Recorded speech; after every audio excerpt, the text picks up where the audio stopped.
On average, only 12% of patient illnesses are correctly diagnosed by primary care providers.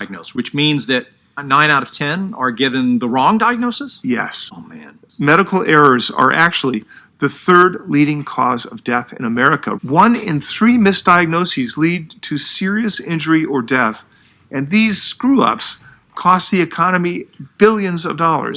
Then the ENT ones. ENT, as I said, sore throat, most of the common thing is streptococcus, usually you can gargle throat. The important thing you should remember is giving antibiotic, you have to be very careful. That's why I said we need to know what am I giving, why am I giving, how am I giving, what dose should I give. Because sore throat is an infection of the throat. The tonsils are swollen up because tonsils are sent to protect your airways. People say, oh, I'm going to take the tonsillitis, I'm going to take the tonsils out. Stupid, because they are the gatekeepers. If you take it out, you're going to get chest infections more often. Because it's like taking out a tree, let's say. You can't chop the top off and expect the roots to be okay. No, they just pull out the lump, and inside their tonsils tissue is there still. But it can't fight infections.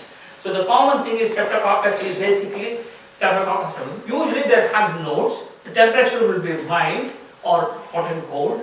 They can feel a lump, and if that happens, then he needs an antibiotic. But you must know what antibiotic to give.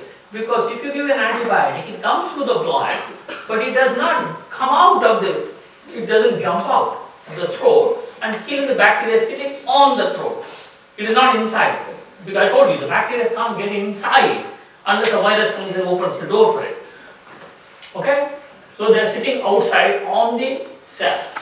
Then what we need to do is, that's why gargling salt water and all these things helps. Whenever the child has to put tincture in as well with a little stick, which you might have to start doing again.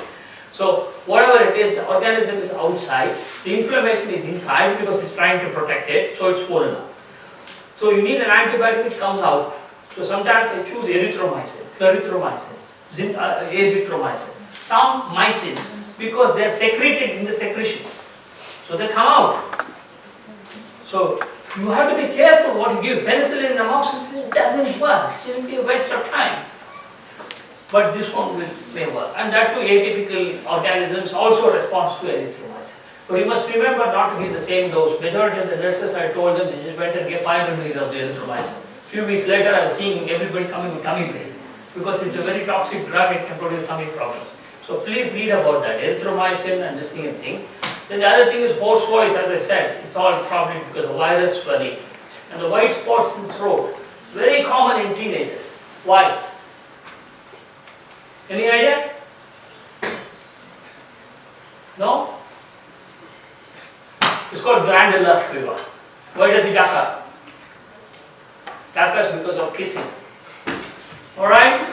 So let's start the lung and then you get glandular fever. How will you know? They have weakness, sleeping in the bed, tired all the time, they have glands in the neck.